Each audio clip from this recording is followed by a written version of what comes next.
svona fyrstu hugsanir eftir leik? Bara vonbrigði. Alltaf ömurlegt að detta út í bikar og hörkuleikur og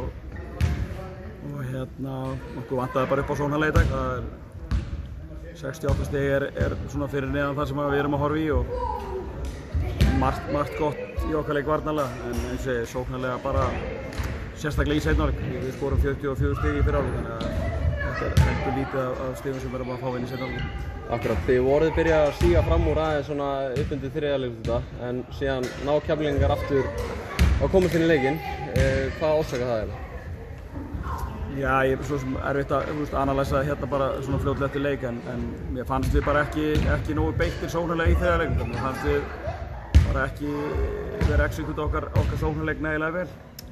Og fyrir vikið svona óþarfa tapaði boltar og já, bara vantaði þetta kvalitet í það.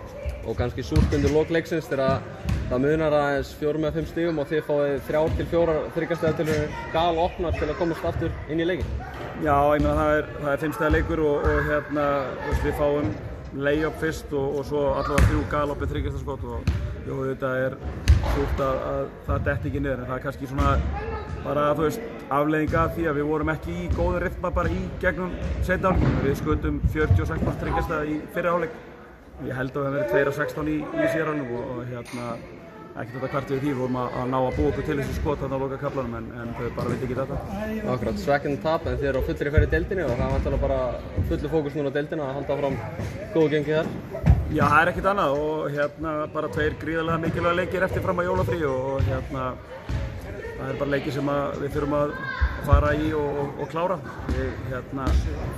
Ef við lokum þeim þá held ég að við getum farið svona þokkalega sátti með niðurstöðunni í deildinni svona miðað við það sem við erum búin að fara í gegnum í fyrri hlutanum.